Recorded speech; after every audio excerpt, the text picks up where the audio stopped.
Hi, I'm David Gerard and this is Pivot to AI.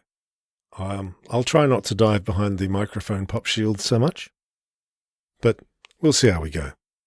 Today, the UK government has shown its true commitment to the AI push. So the current AI hype bubble started with large language models, which make up words real good, but they're not great for anything that needs facts or details. Now, machine learning, though, already existed and it works. So a really common way to justify lying chatbots is to say that AI for medicine, that is machine learning, is good, because often it is. So let's point the AI system at cancer. Radiotherapy is when you treat cancer by zapping the tumour with radiation beams. Contouring is when the radiotherapist takes CT scans and maybe MRIs or PET scans, and they work out precisely where to point the radiation beams. Auto-contouring is when you use a machine learning system to make the draft plan. The AI is not perfect, but it's good enough in practice to help a radiotherapist who knows what they're doing. And this has come in the last few years, and it's very cool and good.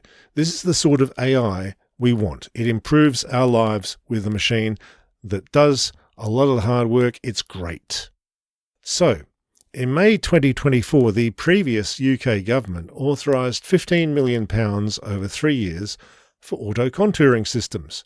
NHS trusts started installing these systems. They thought the funding was secured. Whoops. In February this year, the government sent out letters saying the funding was going to be cancelled, quote, due to a need to prioritise limited investment.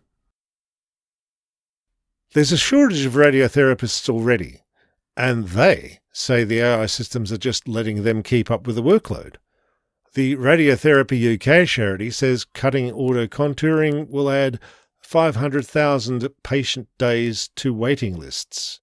So here's an actual AI success, nicely wrapped up with a little bow on top, and the AI-obsessed government is cutting the funding. Why? Because it doesn't replace those qualified professionals, and the machines are not cheap.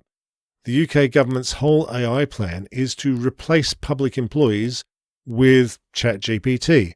Those are the only plans they ever talk up. For instance, Peter Kyle, the Science Secretary, has just this weekend been talking up his very stupid scheme to mark kids' homework in schools with a chatbot. Thankfully, that's a few years off. But if it's not a chatbot, Mr. Kyle does not seem to be interested. This medical AI cut, they'll have seen this light item for a new system that costs a lot. They decided it's experimental and doesn't matter probably. But it turns out it's really good and it works. It's just the sort of thing they were talking up. But it's a real-world expense right now. It's not an exciting press release the bill won't come in for years. When they said AI, they meant magical chatbots that would have results in the fabulous future, and not tawdry medical systems that work but cost money. This was always just about the press releases. Anyway, the government is backtracking on this cut, so that's nice. But now let's see what they cut instead. Thanks for tuning in to Pivot to AI. Please hit like on this video, please hit subscribe, and please tell everyone you know about Pivot to AI. And please sign up for the Patreon in the show notes, or there's a coffee for casual tips. Thank you all, and bye for now.